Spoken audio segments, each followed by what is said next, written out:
67 students हों, possible नहीं। ये कट ऑफ जो हाई गया है, ये कोई नॉर्मल बात नहीं है। इसके पीछे कोई ना कोई बड़ी मिस्ट्री, कोई ना कोई बड़ा रीजन है। उन्हीं बड़े रीजंस को मैं डिस्कस करूंगा। मैं 3 आपको कारण बताऊंगा जो अभी तक मैं एनालाइज कर पाया हूं। ये सारी चीजें अभी एक हाइपोथेसिस है, पर हाँ, ये स्टैंड आउट करेगी, आपको लॉजिकली समझ में आएगी। मैं लॉजिकली बात करूंगा। एक चीज ये भी मैंने देखी, थोड़ी अजीब लगी, कि नीट का रिजल्ट बड़ा सडनली आया। इस तरह से कभी नीट का रिजल्ट मैंने आते नहीं देखा पिछले 5-7 साल में, कि एकदम सडनली से दोपहर में 3 बजे अचानक से 2-2:30 बजे नीट का रिजल्ट आता है। Never happened like that. हम लोग को जो डेट पता थी, और हम लोग को पता होती है इतने साल जब लोग पढ़ा रहे, जो डेट पता थी वो 14 तारीख की डेट थी, 14। फिर थोड़ी देर पहले पता चला कि 3 दिन के अंदर नीट का रिजल्ट आ सकता है, और फिर अचानक से नीट का रिजल्ट आ गया 2-2:30 बजे। It's not normal. मैं सबसे पहली चीज आपको बता दूं, अगर आप सोच रहे हो कि रीजन हाई कट ऑफ का पेपर इजी है, तो जितने भी लोग ये चीज बोल रहे हैं ये पूरी तरह से गलत है। पेपर लास्ट ईयर भी इजी था, पेपर इस साल भी इजी है। बहुत लेवल नहीं गिरा है पेपर का।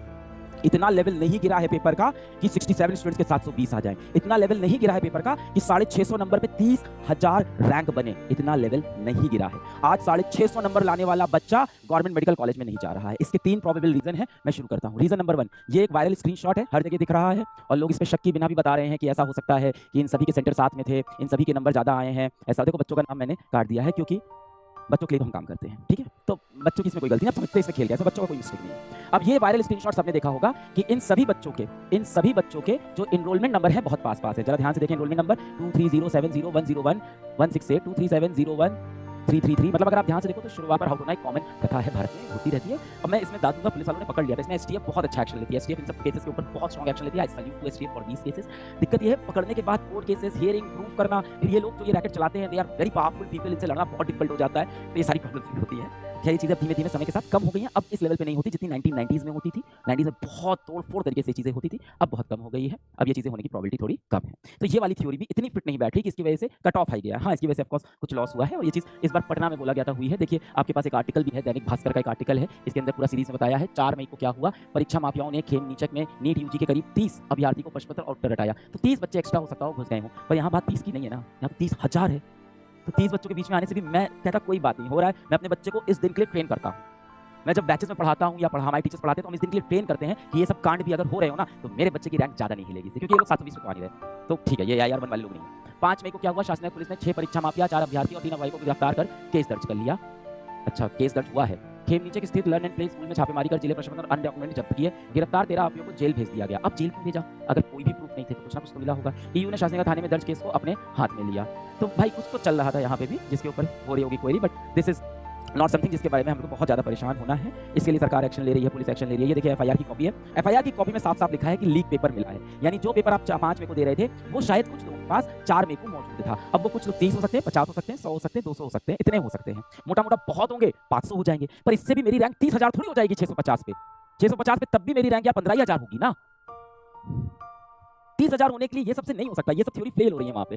सर आपने पहले कभी ये सब क्यों नहीं बताया? क्योंकि यार ये सब जान लोगे तो तुम्हारा भरोसा उठ जाएगा पढ़ाई से। सब होता है, पर हमें पढ़ के करना है।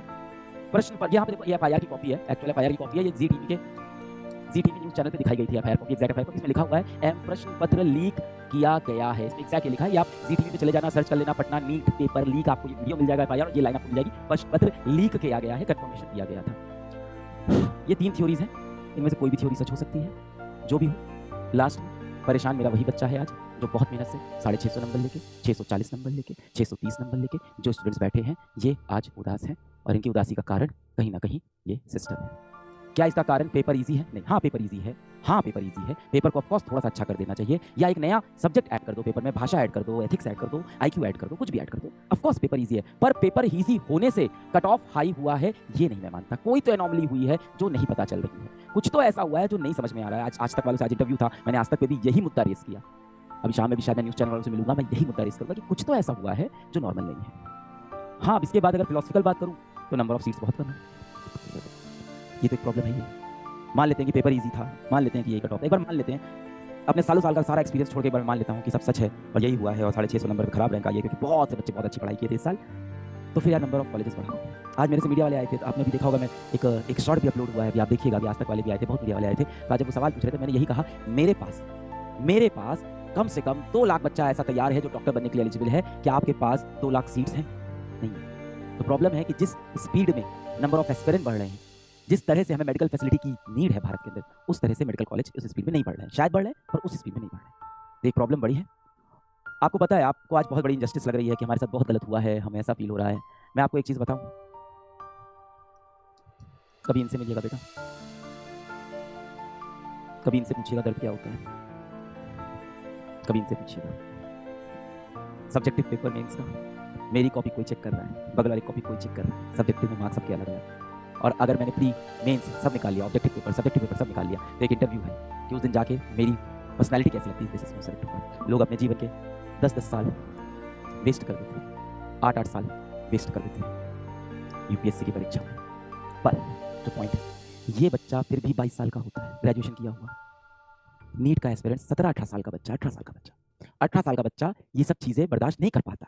18 साल में पहली बार जीवन में कोई सपना देखता है कि मैं नीट निकालूंगा। नीट निकालने के लिए उसको कोचिंग वालों ने, टीचर्स ने, हर जगह नेट पे उसने पढ़ा, 650 नंबर लाने हैं। 650 नंबर आने के मार्क्स आने के बाद उसे पता चलता है अब इस पे भी एडमिशन नहीं होगा, जिसमें उसकी कोई गलती नहीं है। शायद कोई एक लॉजिक है जहाँ नॉर्मलाइजेशन है, या शायद कोई ब्लंडर है जहाँ कोई बहुत ही गलत हुआ है, या कहीं पेपर लीक हुआ है, या पेपर शायद बहुत ही आसान बन गया था, थोड़ा डिफिकल्ट होना चाहिए। मैंने कल के वीडियो में बात की थी पेपर आसान होने के ऊपर, कुछ तो हुआ है जो एक्सप्लेन नहीं हो पा रहा।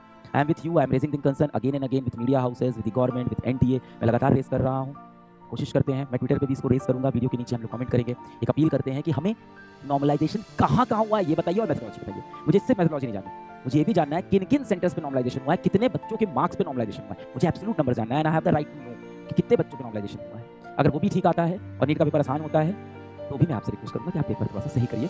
आपको भी कंसर्न होना चाहिए कि ये चीज़ जो हो रही है वो सही नहीं है। आज कोई AIR 2 नहीं है, सब AIR 1 है। AIR 1 के बाद अगली रैंक 68 है, और उसके बाद आप काउंसलिंग रैंक में लिखते हो 1.01, 1.02, 1.2। क्या मतलब है यार, आपने काउंसलिंग में 1.01, 02 लिख के वही तो रैंक है, फिर कैसे 720 के एक नंबर पे 2 रैंक? ठीक है आप फॉर्म में मेंशन करते हैं, बट 67 स्टूडेंट्स, तो बहुत सी चीज़ें हैं जो अजीब है, मैंने लाइफ में पहले कभी नहीं देखी है, ना मैं आगे देखना चाहूँगा।